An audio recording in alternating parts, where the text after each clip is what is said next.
and welcome to my YouTube channel.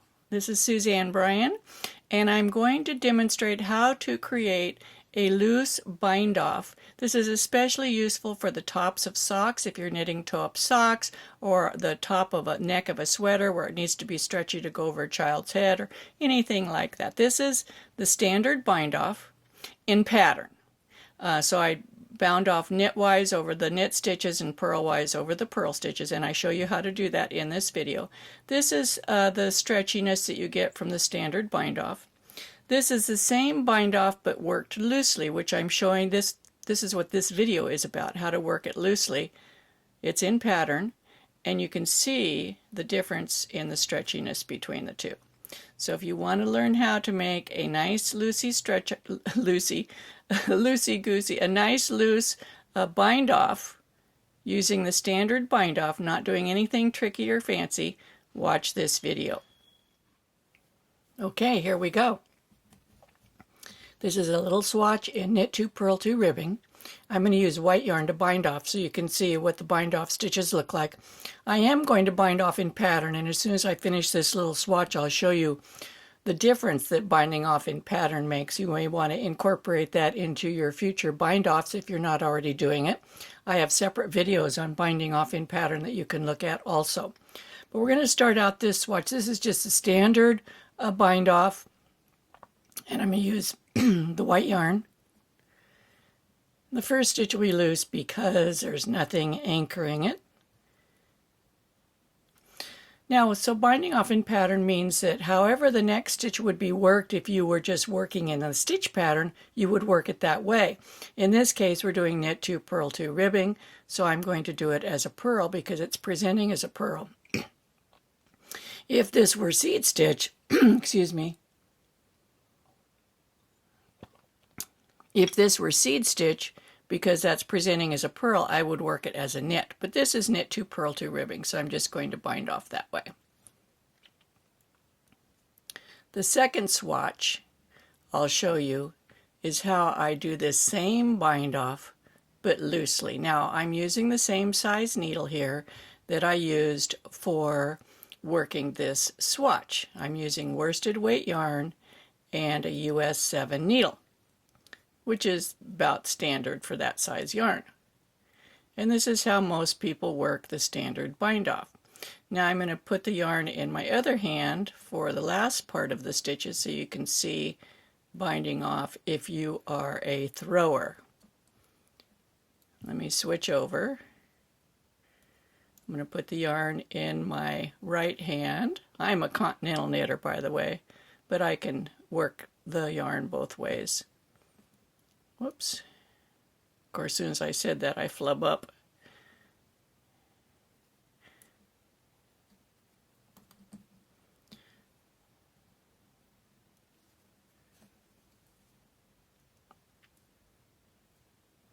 Bring the yarn forward to purl. Then it's easier to take the yarn back to slide that stitch off, over and off. Purl,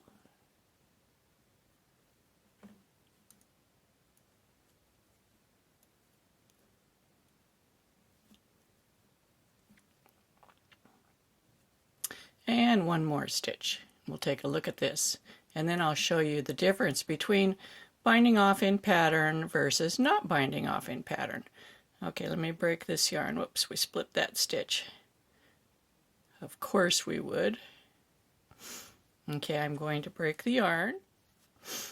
So here is our little swatch. It's bound off in pattern. What's interesting, I think this is the reason why I used another color, is you can see that the bind off, when you bind off in pattern, doesn't really add much length to the fabric, does it? Looks the same on both sides. This is about how stretchy it is. Let's pull this tail through.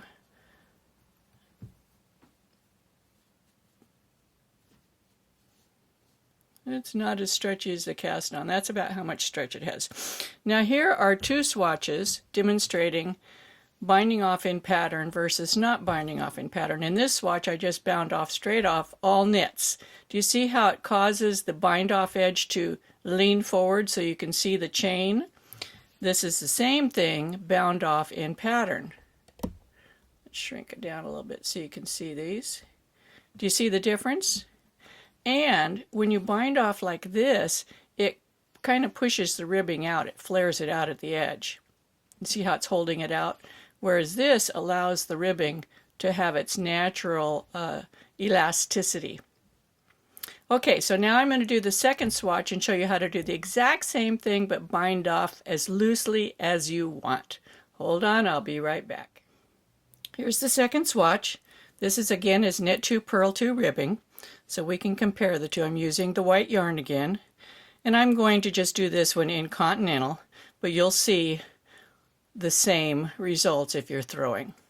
So I just made one knit stitch, a second knit stitch, and I'm binding off the first over the second. We're not going to examine those because again that's that loose yarn. It's not secured to anything, just where I changed colors. Okay, what happens that tightens up your knitting bind off, when you bind off, what tightens it up is the tension that you hold the yarn, whether it's in your right hand or your left hand. So we're going to make a stitch. And I'm going to pull it up really, really loose, a big loose stitch. You could also use a bigger needle, and I'll show that in a second. And then you pull this stitch over and off. Now watch the yarn that's on the needle. Both of these yarns. Watch what happens when I pull this over and off. And I'm tensioning. It's going, let's do it again.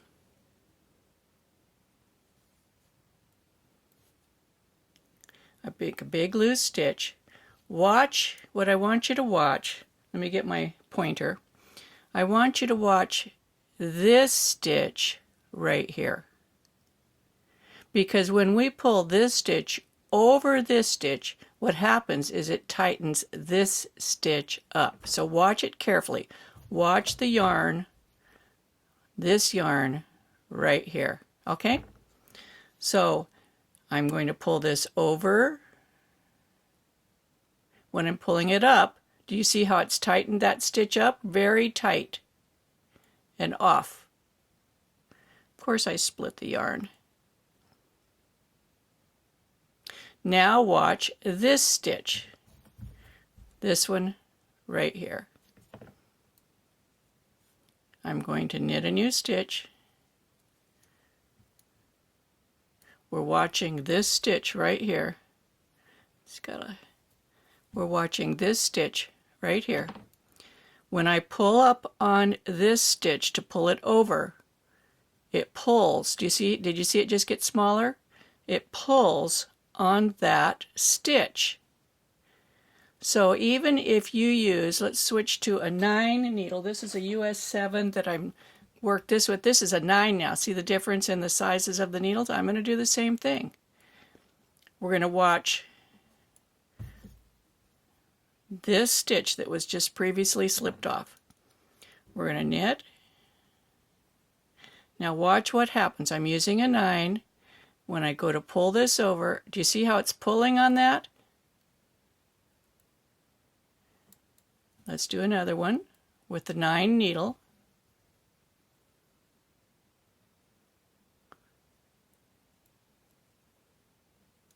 And I'm just going to work along the standard way. I'm using the 9, and we'll compare this to the other swatch. Even though I'm using a 9 needle, which people often tell you if you want a looser bind off, use a larger needle. I'm just doing my standard bind off. And then we'll look and we'll compare these two swatches, and then I'll show you how to make it loose. Okay?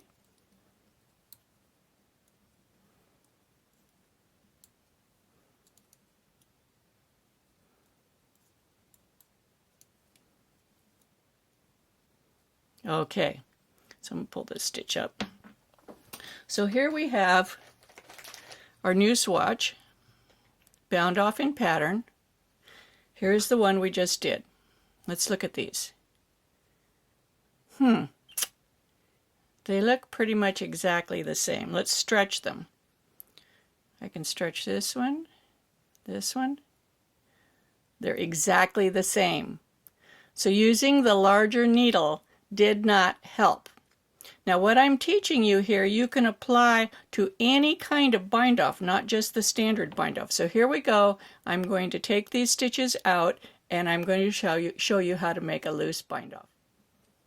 Here we go with the loose bind off. Of course, I've got to do that first stitch again, which is going to be loosey-goosey.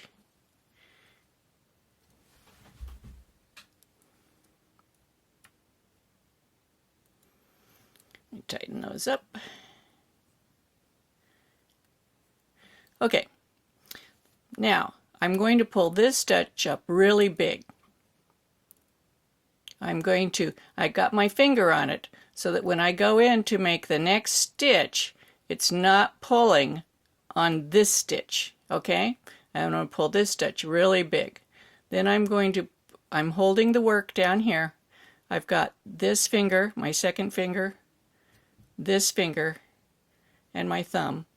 And I'm going to hold that previous stitch while I pull this big loose stitch over, and I have no tension on this. In fact, you can even drop that yarn.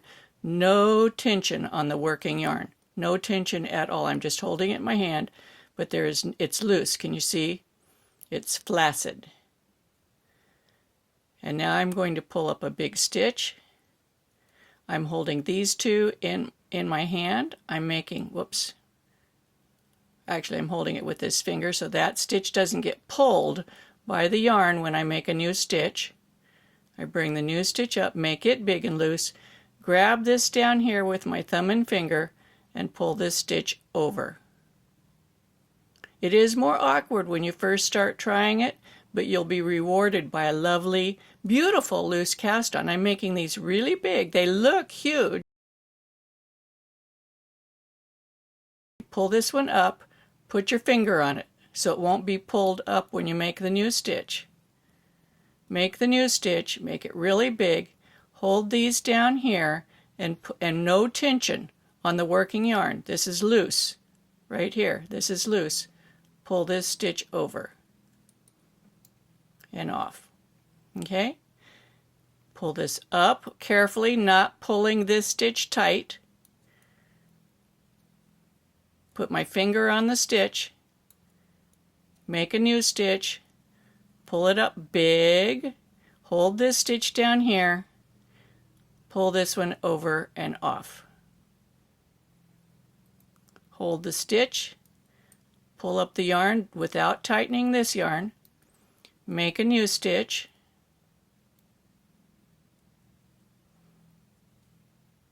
pull it up, not letting the yarn pull from this stitch. So now you've got two loose stitches on here. I'll show you a mistake that happens, and you pull that one over and off. There's no tension, absolutely no tension on this working yarn. If you put tension on it, it pulls back into here and tightens these all up.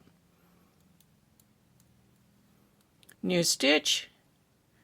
Got my finger on this one, so when I'm pulling yarn up here, it doesn't pull yarn out of this stitch. Over and off. Pull this stitch up without tightening this one. You don't want it to get tighter. That's why you have to keep this yarn, the working yarn, loose, loose, loose. And you'll get used to this. I bind off this way all the time now. It becomes more natural after you practice it, just like anything. When you first try it, it seems awkward. This will seem very awkward, especially if you're used to doing a tighter bind off. Big stitch, new stitch. Keeping my finger here, I'm making that second stitch big. Let me show you what can happen if you don't do all of these steps. First of all, look at this loop right here again, this loop right here that we just cast off. Watch it. If I keep my tension tight on my finger here, I'm going to hold tight tension. Watch that loop, what happens when I try to make this one bigger. Oh my, did you see that pull up? Let's loosen it. And we'll actually have to take this off, because if I try to loosen it up, it will literally pull the yarn from the previous bound off stitch. So in order to make it big, you've got to have no tension.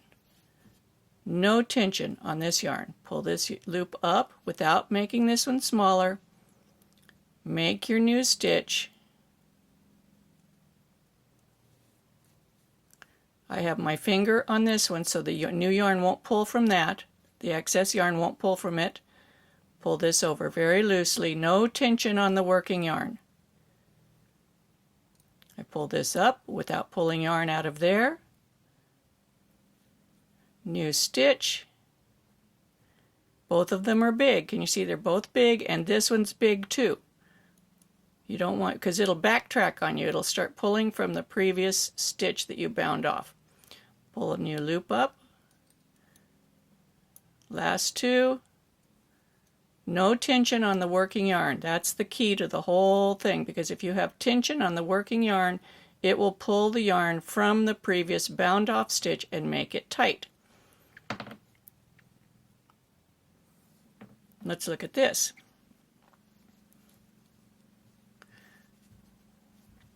Some of these are a little bit big, but it's because I was showing you this one's really big. But let's look at the stretchability of this. And when you block this, it will go right into this shape. In fact, this swatch has a really loose, can you see, let me make this smaller. Can you see how stretchy this is compared to this one that we did here? See, it has very little stretch. This has tons of stretch, and I did it exactly the way that I showed you with the white yarn once this is blocked. So here we have these two swatches now. Do you see how much stretchier it is? Here is the same swatch after giving it a little shot of steam to block it. So you can see this, they kind of go back into their pattern even though those stitches were very large. You can still see they're a lot larger than the initial swatch that we did. This swatch stretches to here. This swatch stretches huge compared to this one. Do you see the difference? Let's pull on these. I'm pulling on them both the same. And this is just 14 stitches. So you can see that if you were doing a toe-up sock, that this would make a huge difference. Now I said I would tell you also about the different cast on between these two. This swatch was cast on all just with the standard long tail cast on. This swatch was cast on with long tail cast on in pattern. So what it does is it gives you the smooth edge of the cast on here and the bumpy edge here where the pearls are, and it is reversible. Now the one difference is this is the side where I cast on. You can see that the smooth side is leaning to the right, and on this it's mirrored, it leans to the left. That's the only difference. Here's the standard long tail cast on all the way across. You can see the smooth side of the stitches are leaning to the right, and you get the bumpy edge all along on the wrong side. I have lots of videos about casting on in pattern and how to do this. You can check those out. I'll put links down below. So there you have it. Again, this is all in the same color. This is the loose cast bind off that I was showing you, and you can see how stretchy this is. And it looks very nice. It doesn't look really any different than how you've been binding off in the past. If you like my videos, be sure to subscribe to my channel down there. There's a red button. You can hit subscribe. And then there's a bell next to it. You'll need to hit that too so that it looks like it's vibrating. And that means in the future when I make new videos, you'll be notified.